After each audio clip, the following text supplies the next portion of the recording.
요한복음 1장 12절에 보면 우리 예수를 믿는 사람에게 하나님의 자녀가 되는 권세를 주셨다라고 말씀하고요. 사도행전 1장 8절에 보면 오직 성령이 너에게 임하시면 너희가 권능을 받고, 권세와 권능을 이야기합니다. 말씀합니다. 이건 뭐냐면 하나님께서 우리에게 예수 그리스도로 말미암아 주시는 권세, 성령으로 말미암아 주시는 권능을 말하는 것입니다.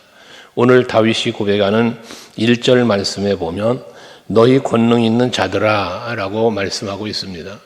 우리는 예수를 믿고 구원받은 성도에게는 이 권능이 주어졌어요. 권세와 능력이죠.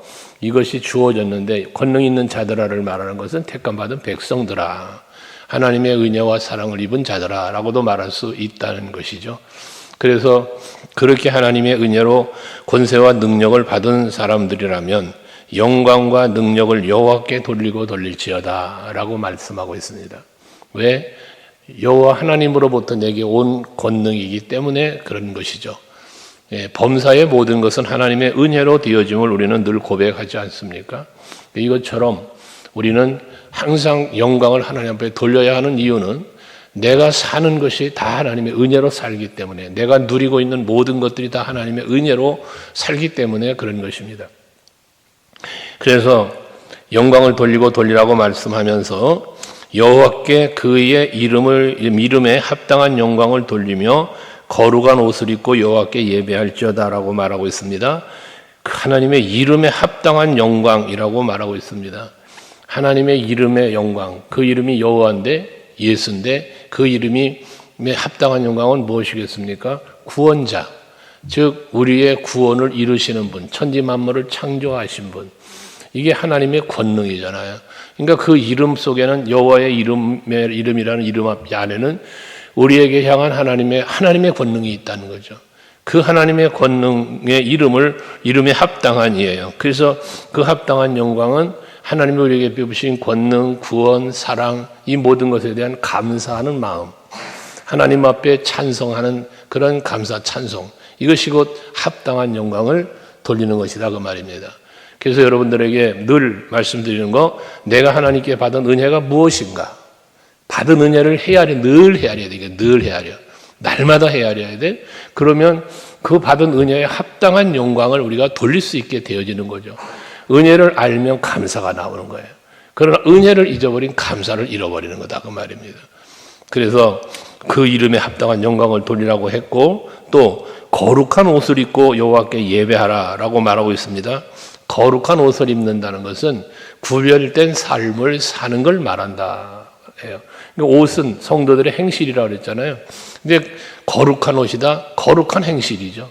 깨끗한 옷이다, 옳은 행실이다. 계시록 말하는 것처럼, 이것처럼 우리는 거룩한 행실을 가지고 하나님 앞에 영광을 돌려야 된다. 그러니까 입술로만 하나님 영광 받으세요, 하나님께 찬송하고 영광을 돌리는 것만 아니라, 입술로만이 아니라 내 삶의 행위로 하나님 앞에 영광을 돌리는 것이 합당한 영광이라는 것입니다. 그래서 우리가 항상 어느 곳에 가든지 무엇을 하든지 그 은혜를 잊지 말고 또 은혜를 힘입고 그 은혜를 따라 살아가는 우리들이 되어지는 것이 결과적으로는 합당한 영광을 돌리는 것이 되어진다는 겁니다. 특별히 그 거룩한 옷을 입고 여호와께 예배하라고 그랬습니다. 예배자의 삶. 우리가 예배는 이렇게 성전에 모여서 예배하는 것만이 예배가 아니라 하나님이 우리에게 요구하는 예배는 신령과 진정함의 예배고 삶의 예배예요. 그래서 로마서 12장 1절과 2절에서 말씀하는 것처럼 너희 몸을 하나님이 기뻐하시는 거룩한 산 제물로 드려라. 이것이 너희가 드릴 영적인 예배라 라고 말씀하잖아요. 우리가 하나님 앞에 거룩한 옷을 입고 예배를 드려야 하는 예배는 거룩한 모습으로 하나님 앞에 드리는 삶의 모습이라는 것입니다. 산 제물로 드리라고 하는 말은 그런 의미니까요. 그러면서 너희는 이 세대를 본받지 말고 오직 마음을 새롭게 함으로 변화를 받아 오직 선하시고 기뻐하시고 온전한 뜻이 무엇인지 분별하도록 하라. 하나님의 뜻을 분별하고 그 뜻에 합당하게 사는 것, 이게 결국 삶의 예배자의 모습, 산 제물된 삶의 예배자의 모습이라는 거예요. 이게 거룩한 옷을 입고 여호와께 예배하는 성도의 삶이라는 것입니다. 오늘 이 아침에 예배하시는 여러분들이 이곳에 와서 예배를 드리는 성전 예배만 예배가 아니라 여러분들이 삶의 현장에 가정이 됐든 직장이 됐든 어느 곳에서든지 항상 하나님을 기억하고 그 은혜를 기억하고 감사하면서 하나님께 영광 돌리는 삶을 살아가는 여러분 모두가 되실 수 있기를 바랍니다. 그러면서 이어지는 3절 이하의 말씀에서는 반복해서 여호와의 소리가를 반복하고 있습니다. 이 여호와의 소리는 하나님의 말씀인데 하나님의 말씀은 그 말씀으로 천지 만물을 창조하신 분이시고 말씀으로 마른 뼈다귀도 살게 하신 능력이 있는 말씀이고요. 그 예수의 말씀으로 거친 파도가 잔잔해졌고요. 그 말씀 따라 물이 변하여 포도주도 되고요. 병든 자가 고침받고 죽은 자가 살아나고 이게 하나님의 말씀의 권능입니다. 하기 때문에 이어지는 계속해서 여호와의 소리가 하시면서 하신 모든 말씀은 모든 역사, 모든 세상, 모든 만물을 다스리시는 이가 여호와이시고 그 모든 다스림의 중심에 여호와의 말씀이 있다는 것입니다. 오늘 이 아침에 우리는 말씀을 대하고 있습니다. 어떠한 말씀이든 간에 말씀을 통해서 일하시는 언약하시고 성취하시고 이 모든 말씀은 우리에게 능력이 되는 거예요. 그래서 이 말씀을 일컬어 에베소 6장에서는 하나님의 전신갑주라고 표현을 하고 성령의 검이라고까지도 말씀하는 거예요. 모든 마귀의 관계를 능히 대적하려면 이 말씀의 전신갑주를 입으라고까지 말하는 거 아닙니까? 그래서 하나님은 이렇게 모든 만물을 창조하셨고 다스리시는 하나님이시기에 영광 받으시기에 합당하신 분이라는 거예요. 그래서 뒤에 보면 9절 말씀에 보면 암사슴을 낙태하게도 하시고 살림을 맑게도 벗기시니 그의 성전에서 그의 모든 것들이 말하기를 영광이라 하도다라고 말합니다. 거기 보면 그의 성전에서 그의 모든 것들이 말하기를 이라고 말합니다. 여기 말하는 그의 성전은 하나님의 임재요. 그게 모든 것들이라고 하는 것은 그 성전에 나와 예배하는 모든 사람들뿐만 아니라 모든 성물이 모든 만물이 하나님께로 영광을 돌리는 모습을 말씀하고 있는 것이에요. 특별히 10절에 보면 여호와께서 홍수 때에 자정하셨으며 여호와께서 영원하도록 왕으로 자정하신다.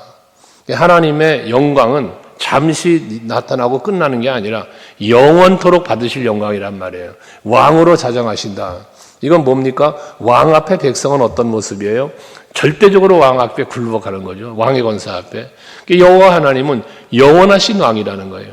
예수께서 이 땅에 오셔서 십자가를 지시고 죽으실 때 보면 왕의 모습은커녕 아무 힘없는 모습으로 돌아가시잖아요.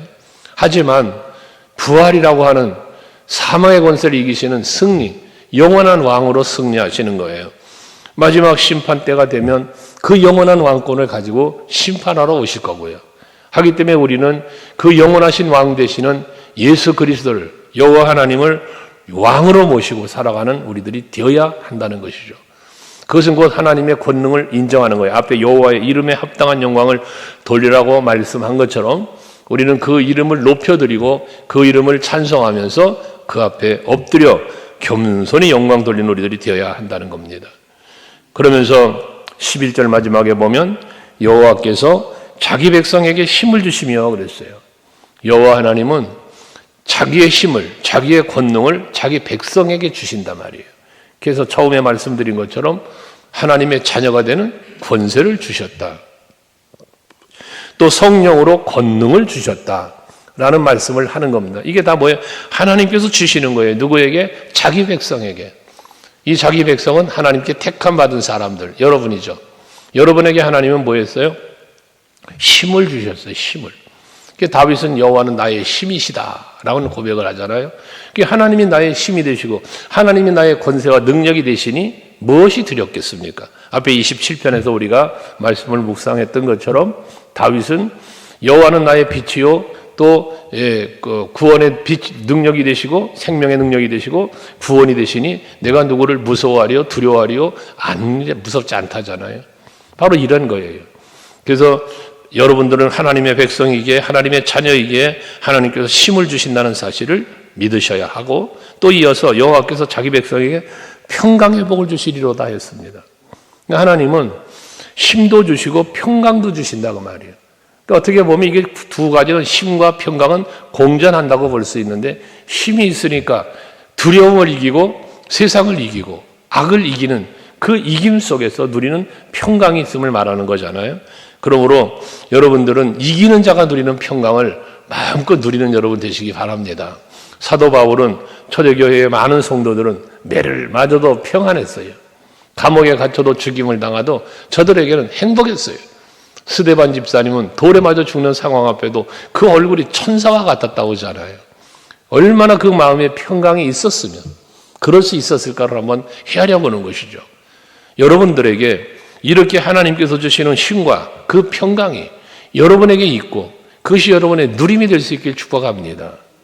아무리 하나님이 힘을 주셔도, 아무리 하나님이 평강을 주셔도 그건 은혜로 우리에게 주어지는 건데, 십자가로 주어졌고 성령으로 주어지는 것들인데, 그것을 내가 누리지를 못한다면 아무 의미가 없잖아요.